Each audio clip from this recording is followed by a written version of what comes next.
I'm very pleased to welcome you to this event as part of our ongoing IMF World Bank Spring Meeting series. Today, we are pleased to have with us the Finance Minister of Bangladesh, Mr. Abul Hassan Mahmood Ali. Before we begin our conversation today, it's essential to take a moment to acknowledge the remarkable journey of Bangladesh's economy in recent years. Bangladesh's economy has grown at an average rate of 6.4% over the past few years, and growth in 2022 is over 7%. The country continues to chart a course toward sustainable growth and diversification. As Bangladesh strides forward in its economic ambitions, it faces unique opportunities as well as challenges, especially as it approaches its graduation from the UN's list of least developed countries. So it is appropriate that on our opening day of events during IMF World Bank Week, we hear directly from Bangladesh's finance minister. Minister Ali's extensive experience, beginning in the Foreign Service in 1966, includes diplomatic postings and political roles throughout the world, including in New York City, as we discussed before the event. In January 24, he assumed his new post as finance minister.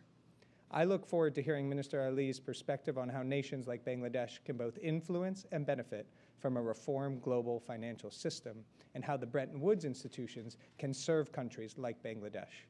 We are eager to delve into Bangladesh's priorities for economic development, the role of positive economic statecraft, and the ministry's strategies for long-term resilience and sustainable growth.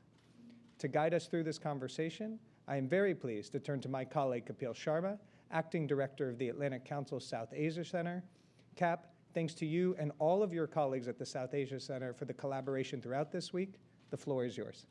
Thank you, Josh. Thank you very much, and thank you for your support during this week. Minister, before we begin, I'd like to wish you, your colleagues, and the Bangla community a Shubhu Nabu Barsho, or for those who may not know, a Happy New Year for the Bangla community. And it is a great opportunity to start the new year by hosting you here.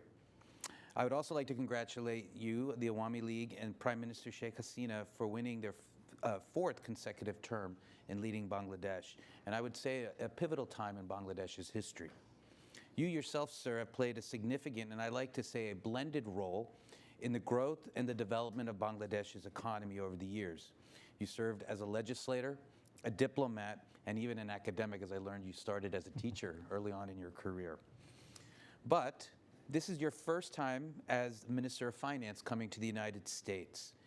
I think for a lot of us, we'd like to know, what are your priorities from the spring meetings of the IMF, World Bank, and your other meetings in Washington, D.C.? Well, thank you very much for your question,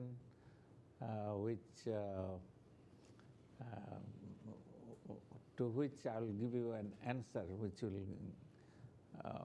tell you about our perception of the continued growth of Bangladesh, continuous development of Bangladesh in many fields, and not only that, in just under 50 years since independence, we have now, under the leadership of Sheikh Hasina, Prime Minister Sheikh Hasina, who is also the daughter of the father of the nation, the Bangabandhu Sheikh Mujibur Rahman. And today Bangladesh stands at the threshold of becoming a middle-income country in 50 years. But within that 50 years, Bangladesh was ruled by military dictators, who had no popular support, except that they had, during one of the first one, the capital Dhaka city, it would be under night curfew every night. And there was no freedom of thought or freedom of movement or freedom of political expression. So therefore, much time was lost, under two military dictators. So once the country was brought back to popular political process, then Bangladesh started to move forward. And in fact, what we do as a nation we continue to develop our relationship with the United States. I think I must tell you that the United States is the #1 export destination of Bangladesh. And our cooperation with the United States being our #1 export destination, and also for various kinds of investment in Bangladesh, like the help that we get in, natural gas exploration, and also the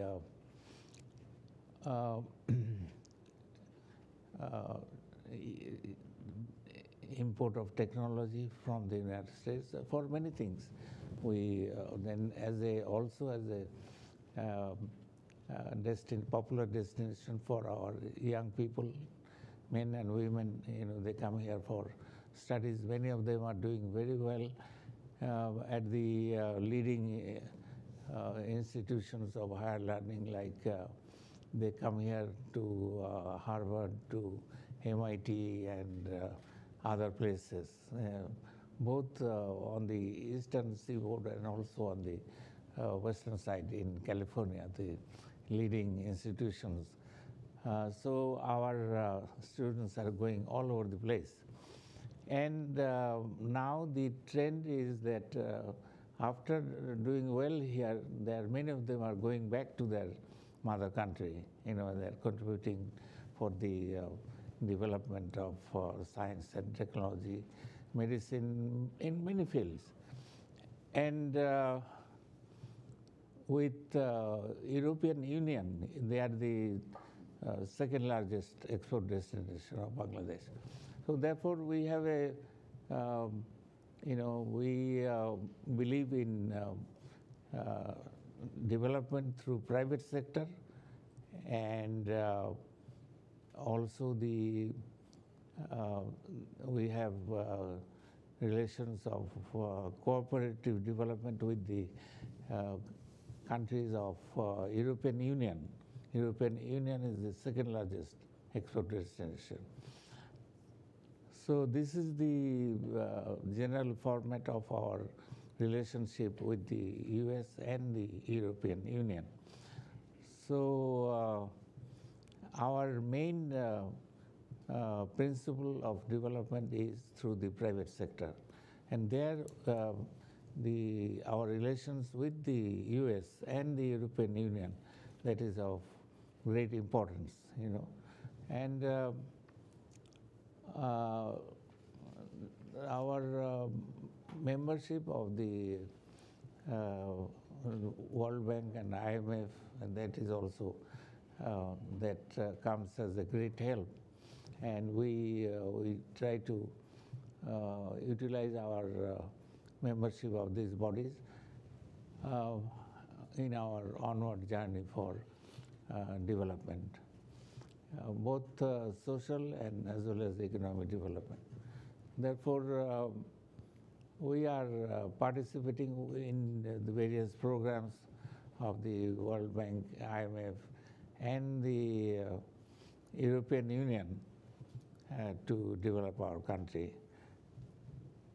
So, as a development partner, we follow the rules of the game that are available here, and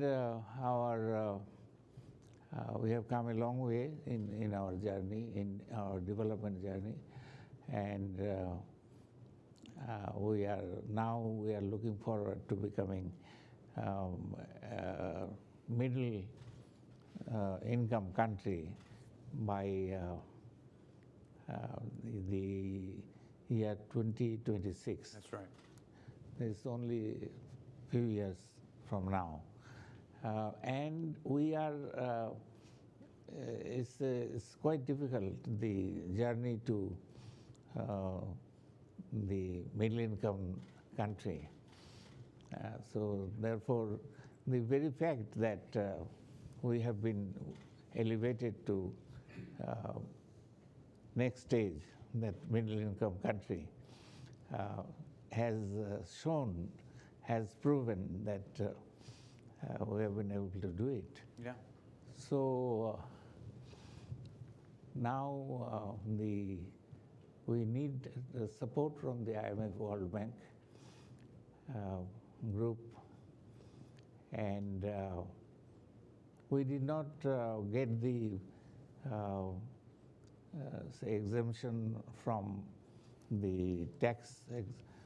We had to pay our way in coming through to this point by paying the taxes for our exports to United States.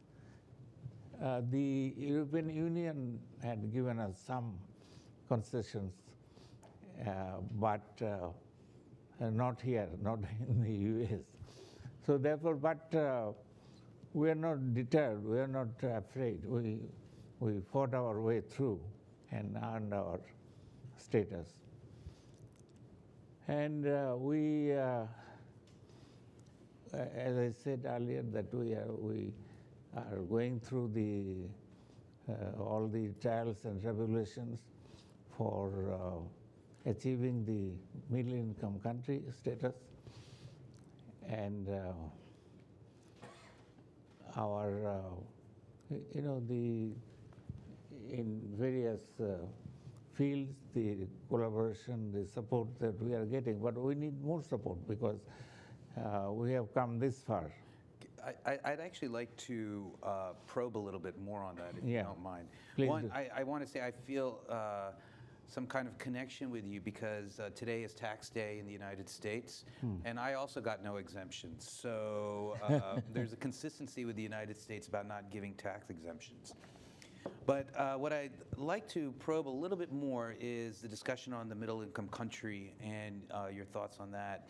And also a little bit on job creation while we have some time left.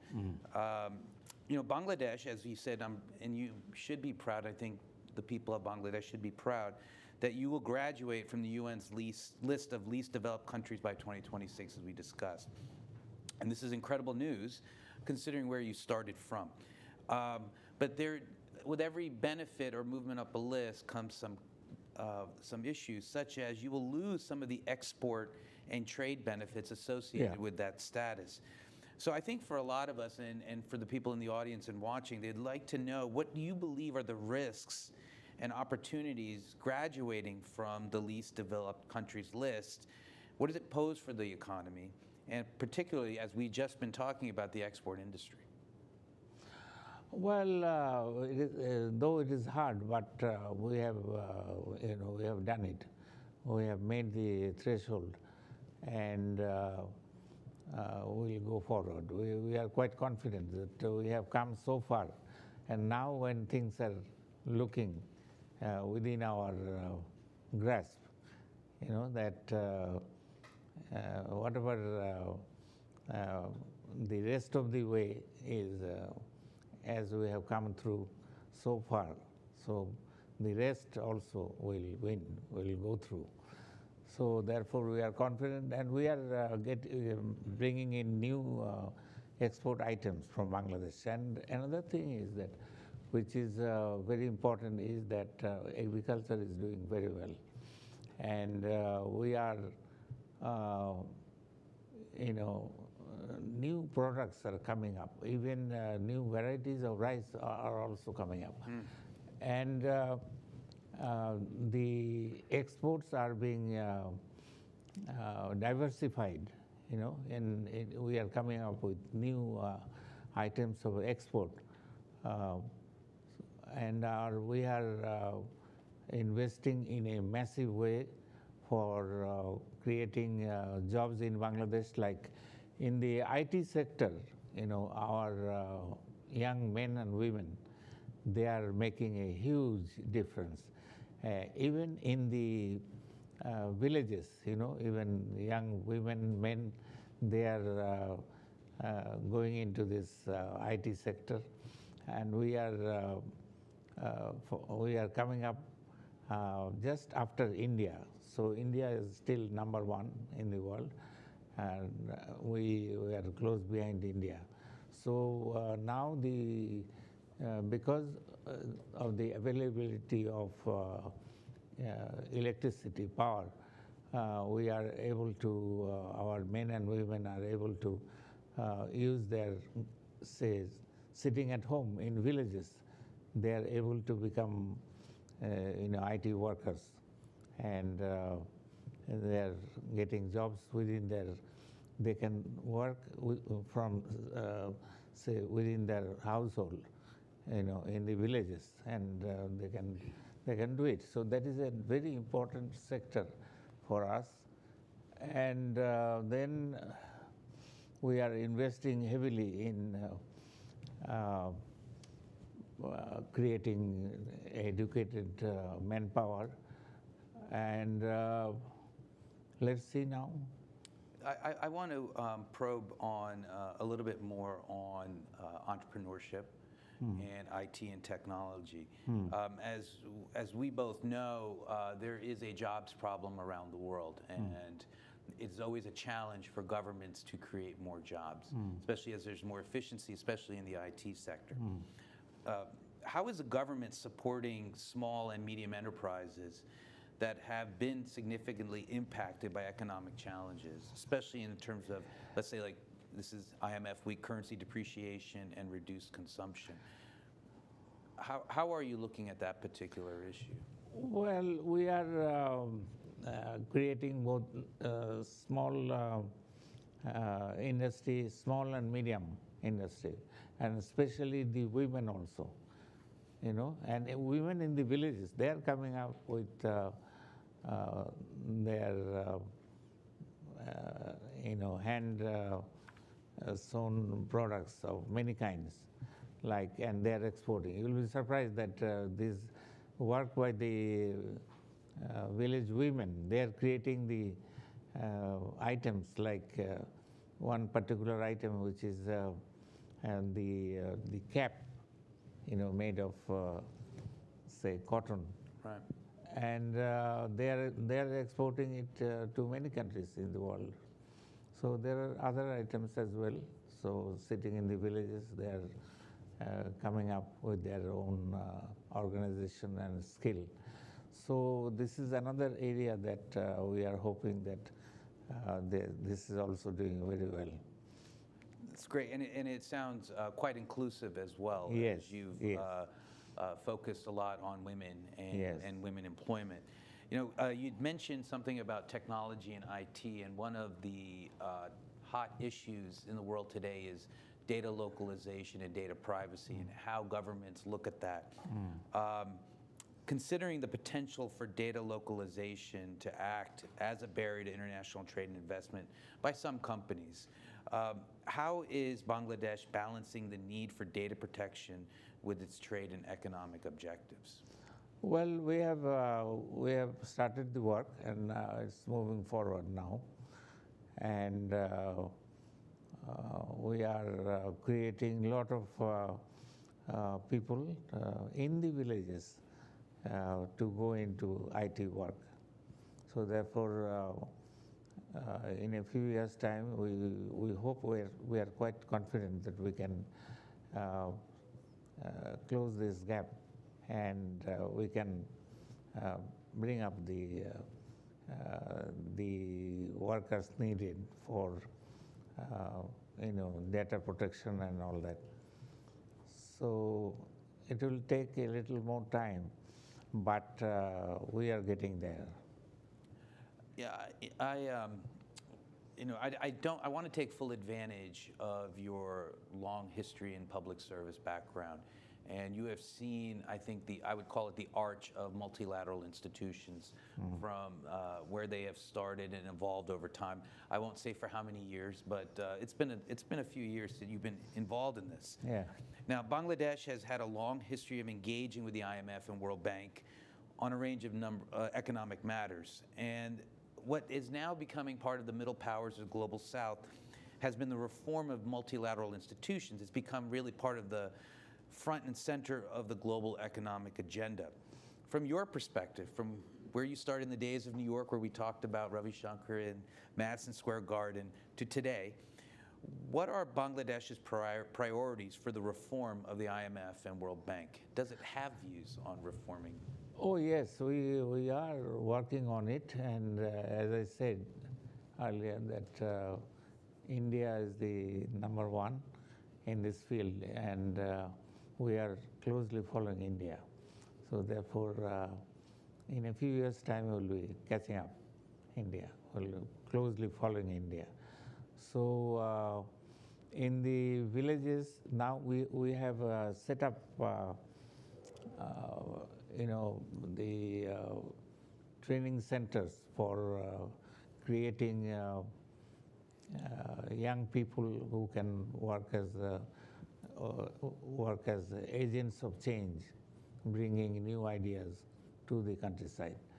And in fact, we are working on two fronts. One is that the change of the countryside, villages. We are bringing new ideas, the modern ideas, electricity and so on.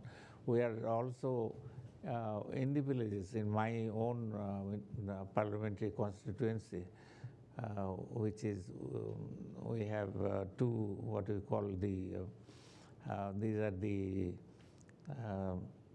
we call them, they are the lowest unit of administrative unit. So we have two, and I have two in my constituency. And in both the areas, we have, we have started to set up the instead of bringing the electricity, we have set up we have used solar power for lighting the main roads, major arteries, with solar power, so that there is no expenditure for the village unit, and so on and so forth. So this is another major breakthrough for us, that we are using solar power for lighting our roads in the villages and population centers. The solar power is being used, so without any, it's very cost effective. We just need the poles, and they put the lighting units, and then leave the rest. Now the present days solar power poles for lighting the countryside, roads, highways. So that is another change that we have brought into the villages. While we have a few minutes left, I really want to follow up with one last question on, I'd like to call on the positive side. The Geoeconomic Center here at the Atlantic Council has been really championing positive economic statecraft, or PES, in a way of facilitating growth and development, and even changing behaviors of certain governments. And given the role of positive economic statecraft in fostering global partnerships, what initiatives in Bangladesh is it undertaking, perhaps in collaboration with international entities, to harness positive economic statecraft tools for sustainable economic development, such as areas like clean energy and infrastructure? Yeah. Just capture those last two points that you made. What is it that can be done from a positive economic statecraft with those tools available to help Bangladesh meet those goals? Well, absolutely. We need power, but not the expensive power, or let's say which we can get from the solar power, and that is giving a lot of hope for the future, and we are we are also investing in education, especially in the villages, and the education for both girls and boys from the primary level to the as you go up.